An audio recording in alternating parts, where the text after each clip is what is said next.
Electricity is so central to modern digital life that nearly every daily activity depends on it, from phones and televisions to trains. That dependence has made power one of the most contested forms of energy, whether it comes from carbon-heavy sources or renewable ones. At the end of the 19th century, the source introduces a scientist who dreamed of making electricity free for everyone. According to the source, many of his projects were blocked before that dream could be realized because free power distributed around the world threatened income for businesses and governments. It even claims that the scientist was deliberately pushed out of history books. Yet the name Tesla is everywhere. It is used as a unit in magnetism. It became the name of Elon Musk's electric car company, and it inspired the hidden Tesla Tower in the game Clash of Clans. All of those references point back to Nikola Tesla. To understand why Tesla failed to realize his dream of free electricity for all humanity, the source argues that we first have to understand the life that led him to it.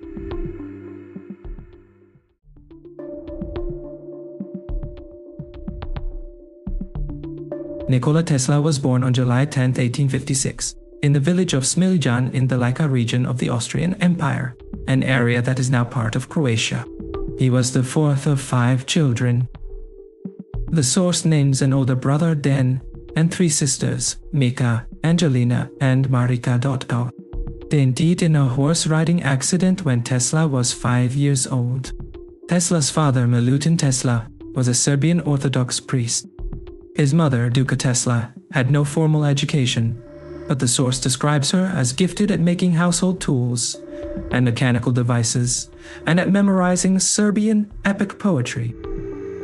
It links Tesla's later creativity and unusually strong memory to his mother's Serbian family line.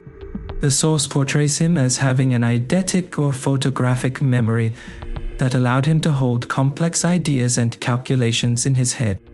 That ability would become part of the image of Tesla as an experimental and futuristic scientist. In 1861, at age 5, Tesla began elementary school in Smiljan, where he studied German, arithmetic, and religion. A year later, in 1862, his family moved to Gospic, where his father served as a priest. Tesla completed elementary and middle school there. In 1870, he moved north to Karlovac to attend the local gymnasium. Classes were conducted in German because the school stood within the military frontier of the Austro-Hungarian realm. Tesla completed the program in 3 years and graduated in 1873. By then, the source says, he had already become a polyglot and could use many languages before he was even 17. His powerful memory also meant that he rarely needed to write notes or cover a page with calculations. He often worked through problems entirely in his head. On one occasion, a teacher accused him of cheating because he solved an integral calculus problem without writing out any intermediate calculations. Tesla's reputation for brilliance was already taking shape. Before graduation, however, something else caught his attention. A physics professor demonstrated electrical phenomena in class. And Tesla later wrote that the mysterious effects fascinated him and made him want to understand electricity more deeply. After graduating in 1873, Tesla returned to Smiljan. Soon afterward, at age 17, he contracted a severe case of cholera. The illness attacked his digestive system and left him bedridden for 9 months. The source says he came close to death several times. In a desperate moment, his father promised that if Tesla recovered, he would send him to the best technical school he could find. That promise was a major concession because his father had wanted his sons to become priests like him. Tesla gradually recovered. In 1874, while he was still rebuilding his strength, he avoided conscription into the Austro-Hungarian military and fled to Tomingaj near Krkak. There he explored the mountains in hunter's clothing, and later said that contact with nature made him stronger both physically and mentally. During the long period of sickness and escape, he read constantly. Tesla later said that a book by Mark Twain had somehow helped him complete his recovery from cholera. In 1875, Tesla enrolled at a technical university in Graz, Austria, on a military frontier scholarship. His first year was extraordinary. He missed no classes, earned the highest grades, and completed far more examinations than were required. The source describes a routine that began around 3 a.m. and continued until 11 p.m., even on Sundays and holidays. He also started a Serbian cultural club. His dean sent a letter to Tesla's father describing Nikola as a student of the first rank. That success changed sharply in his second year. Tesla began arguing with Professor Poeschl over the Grand Dynamo. The dispute was followed by the loss of his scholarship, and the source says frustration pushed him toward gambling. At one point he gambled away his spending money and tuition money in a single night at a cafe near the Graz Botanical Garden. In 1877, his roommate Kulish reported that gambling, smoking, and heavy coffee drinking had come to dominate Tesla's life. Tesla spent more time in cafes and less time in the library. In his third year, he stopped taking examinations altogether. Brilliant or not, his absences forced the university administration to drop him from the program. In December 1878, Tesla left Graz and broke contact with his family, so they would not learn that his education had collapsed. Some friends even feared he had drowned in the Mur River. Instead, Tesla went to Maribor, in what is now Slovenia, where he worked as a draftsman for 60 florins a month. In his free time, he played cards with local men. In March 1879, his father traveled to Maribor and begged him to come home, but Tesla refused. On March 24th, police returned him to Gospic because he lacked a residence permit. The source also says Tesla suffered a nervous breakdown during this period. Less than a month later, on April 17, 1879, Milutin Tesla died at age 60 after an unidentified illness. The source notes that another account attributed his death to a stroke. During that year, Tesla taught a large class at his old school in Gospic. His extended family did not want him to remain there teaching and, in their view, wasting his ability. In January 1880, two uncles raised enough money to send him to Prague so he could continue his education. Tesla arrived too late to enroll formally at Charles Ferdinand University. Even so, he attended philosophy lectures as an auditor. Because he was never formally registered, he received no grades for those classes. After a year in Prague and still without a degree, Tesla moved again. In 1881, at age 25, he went to Budapest to work under Tivadar Puskás, an inventor associated with the telephone exchange. When Tesla arrived, the Budapest telephone exchange was still under construction and could not yet operate. He therefore worked as a telegraph operator at the central office. Within months, when the exchange became functional, Tesla was moved into its main electrical position. The source says he improved equipment at the central station and claimed to have perfected a telephone repeater, or signal amplifier. A year later, in 1882, Puskás offered Tesla another job, this time in Paris.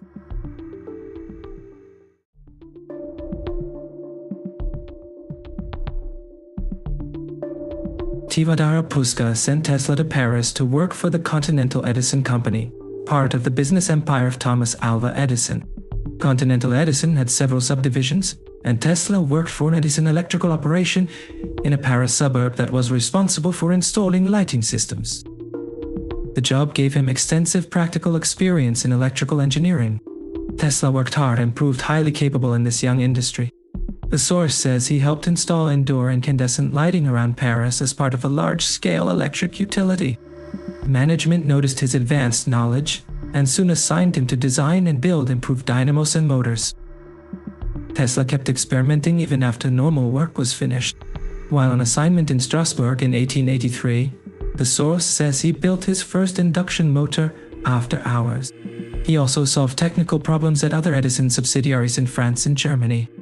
Then in 1884, Charles Batchelor, the Edison manager responsible for the Paris operation, was called back to the United States to manage Edison Machine Works, a manufacturing division in New York City.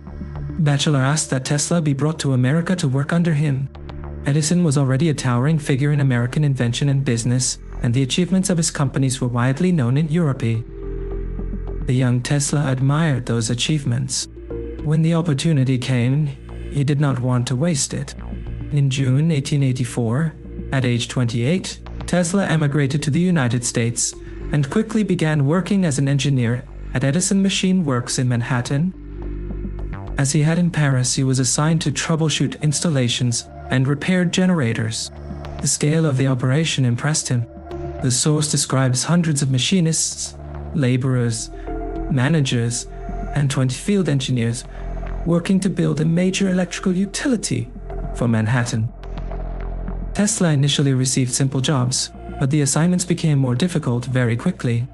In Tesla's autobiographical account, he once stayed awake all night repairing a damaged dynamo aboard the SS Oregon.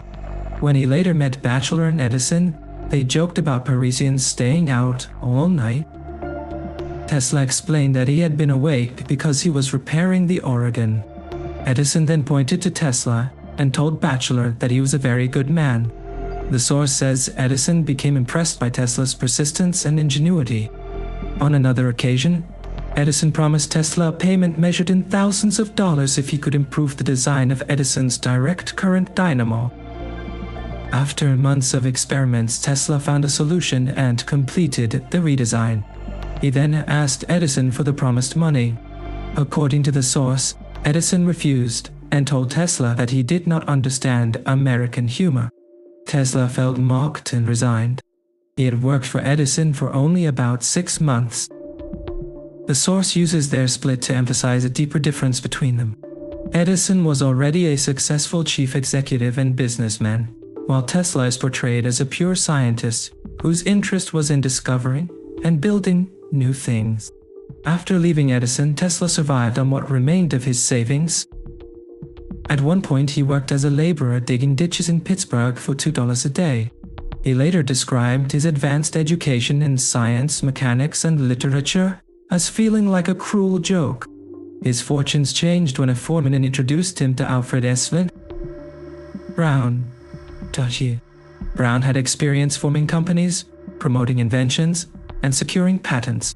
Brown and his colleague Charles Fletcher Peck, a New York lawyer, became mentors and financial backers for Tesla. They agreed to support his research and manage his patents. Together, Tesla, Brown, and Peck formed the Tesla Electric Company. The source describes a profit arrangement in which each of the 3 men received a share, and another share was reserved for developing the company.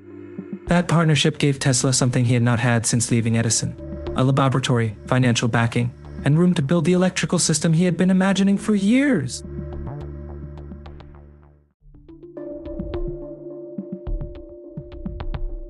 The Tesla Electric Company was established in April 1887, and the partners opened a laboratory for Tesla at 9 Liberty Street in Manhattan. Tesla worked relentlessly on new motors, generators, and other electrical devices.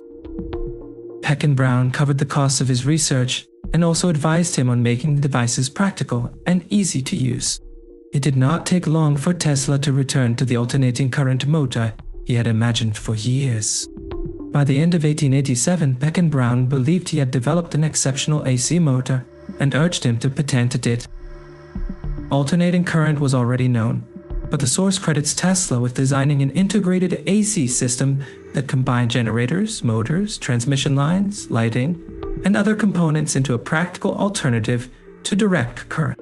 For roughly 2 years after the company was formed, Tesla focused heavily on patents. The source says his first United States patent arrived during this period, and he also built and installed a system in Rahway, New Jersey. Through 1888, more of his innovations were patented, and technical media began discussing the advanced features of his work. Physicist William Arnold Anthony arranged for Tesla to demonstrate his AC motor before the American Institute of Electrical Engineers on May 16, 1888. One of the people impressed by the presentation was George Westinghouse.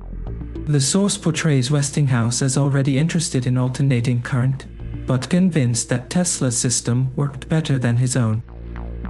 At the same time, Edison's major technology business remained committed to direct current. After considering AC, Edison had concluded that the system was impractical and difficult to operate. He did not yet realize that his former employee was building the system that would become a direct commercial rival. Westinghouse offered Tesla a partnership, and the rivalry between the two electrical systems became what the source calls the War of Currents. This was more than a personal clash between Tesla and Edison. The source describes a late 1880s and early 1890s struggle involving Westinghouse Electric Company, Edison Electric Light Company, and Thomson-Houston Electric Company. All three were expanding in a capital-intensive industry while trying to protect profits. At the technical level, the disputes centered on two different systems for electric lighting and distribution: Edison's direct current and the alternating current approach associated in the source with Tesla. Edison argued that direct current was safer and easier to control, like the current from batteries and fuel cells. His companies had already installed DC networks in several American cities, and he wanted to extend that success. Tesla saw a fundamental limitation. Direct current was difficult to change from one voltage to another, while alternating current could be stepped up or down with transformers. In Tesla's view, that made AC more efficient and less expensive for transmitting electricity over long distances, while reducing energy loss. Working with Westinghouse, Tesla pushed to develop and spread the alternating current system. As AC expanded, a source says Edison's company attacked the high voltages used by AC systems as dangerous, inferior, and potentially in violation of DC-related patents. It portrays Edison as launching a campaign in 1888 to discredit alternating current and protect income from his direct current patents. The source then describes some of the most dramatic propaganda of the current war. At the Chicago World's Fair in 1893, it says Edison's side circulated claims that alternating current was more deadly. To make the danger visible, the source says members of Edison's camp publicly electrocuted dogs and horses. Both sides used demonstrations and publicity to sell the superiority of their systems. Tesla responded with a demonstration of his own. The source says he went on stage and allowed high voltage, alternating current to pass through his body without suffering visible injury. The spectacle was meant to show that AC could be handled safely under the right conditions. In the source's telling, the current war ended when investors around Edison pressed his company to adopt alternating current, and Edison ultimately admitted that he had underestimated AC's potential. Tesla emerged from the conflict as the winner in the source's narrative. Then came an even larger test. In 1893, Edward Dean Adams, a New York banker and president of the Niagara Falls Cataract Construction Company, approached Tesla for advice on the best way to transmit power generated by Niagara Falls. Tesla told Adams that his system would be the most reliable, and that Westinghouse already had a two-phase alternating current system for incandescent lighting. After those discussions, the Niagara Falls Power Company awarded a contract to Westinghouse, which had licensed Tesla's polyphase AC induction motor. Some people questioned whether Niagara could generate enough power to supply Buffalo, New York. Tesla believed it could supply Buffalo, and in the source's wording, the entire eastern United States. Tesla and Westinghouse won the project to build what the source calls the world's first large hydroelectric power plant at Niagara Falls. At the time, the source says, no existing technology could effectively harness energy on that scale. By early 1895, the enormous force of Niagara Falls was being converted into electricity and transmitted over long distances through the AC system. The source says the system successfully supplied Buffalo, New York, and became a model for hydroelectric generation elsewhere in the United States, and later around the world. Tesla's reputation surged. In the source's portrait, he had now risen into the same public rank as other celebrated inventors of the era, including Edison, the Wright brothers, and Alexander Graham Bell.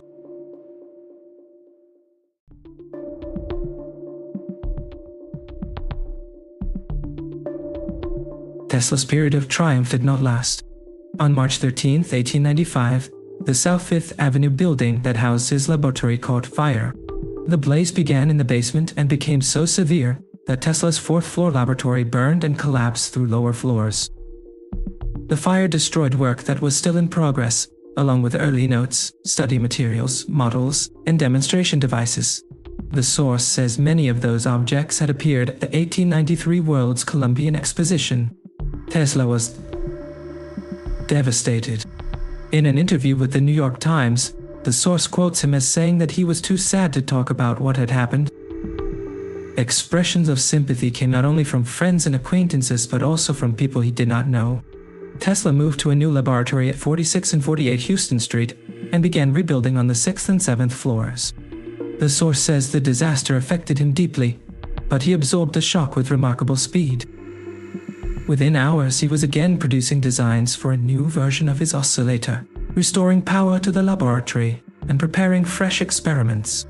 Although Tesla did not devote himself primarily to biomedical research, the source credits his work with important contributions to radiology and high-frequency electrotherapy. It even describes him as the first person to use X-rays for treatment and as a foundation figure in radiology. Tesla had experimented with the still poorly understood rays before they had a settled name. In 1896 and 1897, he published 10 papers on the biological effects of X-radiation and kept refining his X-ray equipment. The source also says he was the first to recognize harmful effects of X-rays on the human body. During the same period, Wilhelm Röntgen announced his discovery of X-rays and later received the Nobel Prize. Tesla, who the source says was not especially interested in claiming the field, turned his attention back toward wireless transmission. He discovered that the same wireless electrical ideas could also be used for long-distance communication when transmitter and receiver resonated at the same frequency. Using that principle, the source says Tesla built the first radio remote control system. In 1898, at an electrical exhibition in Madison Square Garden, Tesla astonished spectators by using radio waves to control a boat from a distance. The source presents this as the first public demonstration of remote control. It then draws a line from that technology to later remote control products, household devices, security systems, drones, advanced space technology, and the Internet of Things. Yet Tesla again watched another inventor receive the recognition. The source says Guglielmo Marconi used a Tesla oscillator to send a signal across the English Channel, and radio became associated with Marconi's patents and reputation. Marconi's success attracted investors to wireless communication. One of them was the wealthy financier J.P. Morgan. The source says Morgan invested $150,000 in Tesla, an amount it also describes as roughly 2 billion rupiah, because Tesla promised a communication system more advanced than Marconi's. Tesla said he could send messages across the Atlantic Ocean at a time when the source says Marconi's reach was only 86 miles. With Morgan's large investment behind him, Tesla moved in 1899 toward the experiment that would become the most ambitious and costly project of his life.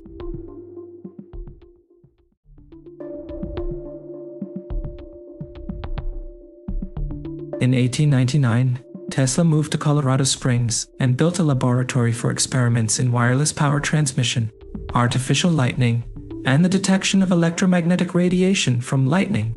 From that work, he moved toward an even larger project. The source says Tesla built a giant tower at Shoreham, about 100 miles from New York, which became known as Wardenclyffe Tower.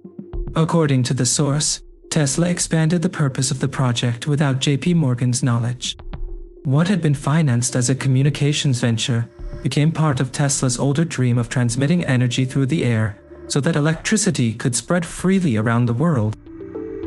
In July 1901, Tesla announced plans for a transmitter powerful enough to surpass Marconi's radio-based system. His vision went far beyond one tower. The source says Tesla imagined 9 major towers around the world, linked to smaller towers that would carry electricity into residential areas. In this vision, electrical devices could operate without wires. The same energy could, the source says, directly power cars, ships, and airplanes without conventional fuel. Tesla summarized the ambition with the phrase "free energy for all."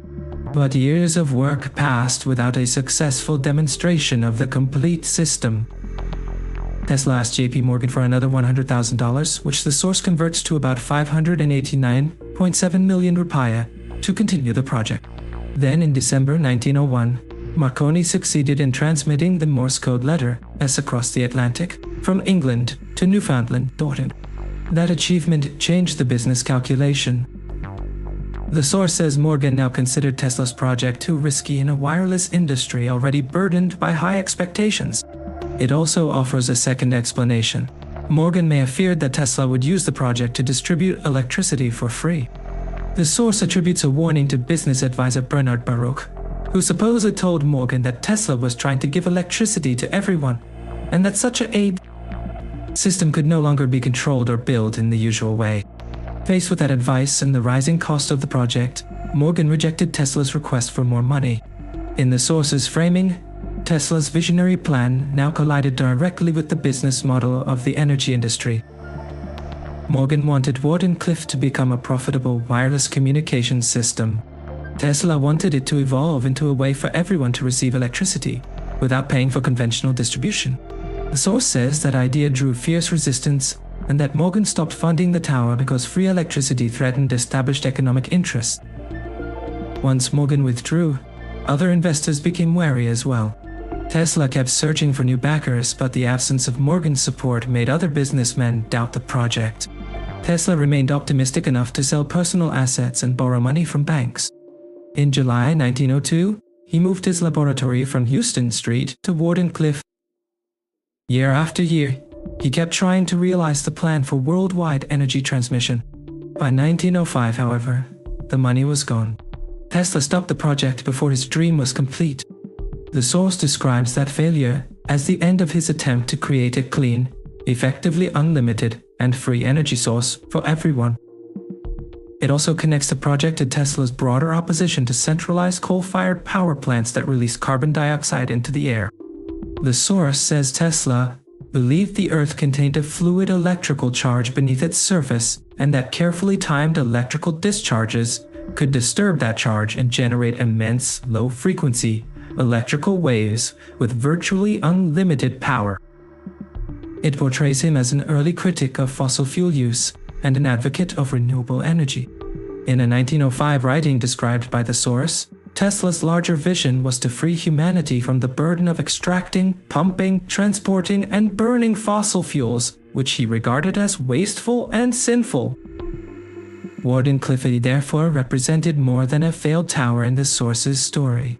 It was the point where Tesla's technical ambition, his social vision, and the financial system around him finally broke apart.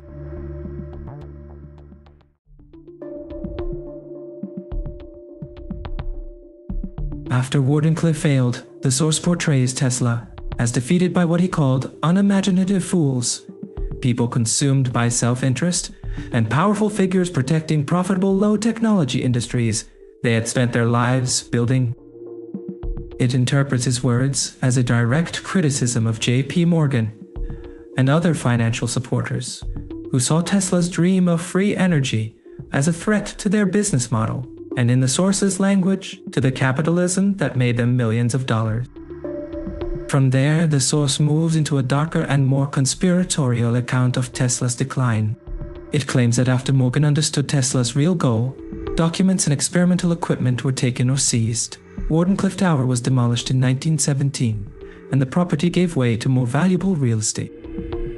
It also claims Tesla was blacklisted by banking and industrial circles, and that his name was removed from educational books, leaving most people unfamiliar with either Nikola Tesla or his idea of free energy. After his bankruptcy, Tesla spent his old age living in inexpensive hotels and feeding pigeons every day. From 1915 to 1925, the source says, he kept an office on West 40th Street for several months at a time before moving, when he could no longer afford the rent. As he aged, the source says his public charisma faded. In his later years, he became a vegetarian and lived on milk, bread, honey, and vegetable juices. On January 7, 1943, at age 86, Tesla died poor and alone in room 3327 of the Hotel New Yorker. Diet. The source says an assistant medical examiner named Wemble examined his body and determined the cause of death to be coronary thrombosis. Tesla was buried 5 days later, on January 12, 1943, at a cemetery in New York. The source says Time magazine honored him with a cover, referring to the whole world as his power plant, and recognizing his contribution to electrical generation. It then shifts into claims about what happened to Tesla's work after his death. According to the source, United States government agents entered the hotel and collected notes and invention files that were considered dangerous. It names alleged devices such as an earthquake machine, an artificial tidal wave device, and a so-called death ray, described as a weapon that could concentrate high-intensity energy particles to destroy aircraft, soldiers, or other targets on a massive scale. The source emphasizes that many of the stories that followed remain rumors. It recounts speculation that advanced Nazi technology may have come from modified Tesla inventions, and that secret United States government projects may still use work taken from Tesla by intelligence agents. Those claims are presented by the source as speculation rather than demonstrated evidence. Whatever the rumors, the source returns to a more concrete image of Tesla's life. It says he dedicated himself to building tools he believed could benefit humanity, and it links his contribution directly or indirectly to electrical technology, remote control, X-rays, and radio. In that telling, Tesla became one of history's most important inventors and technicians. While other scientists made millions from their inventions, the source portrays Tesla as giving his life to his vision and ending with no money and little recognition. Yet his dedication inspired later generations to build things useful to the Earth and to humanity. The documentary ends where it began, with the question of free electricity for everyone. Could Tesla's old dream ever become real? The source says that, like Tesla, we can still only dream. Its final sentence begins to suggest that perhaps Tesla's greatest mistake was caring more about society than something else. But the narration cuts off as the music returns, leaving that thought unfinished.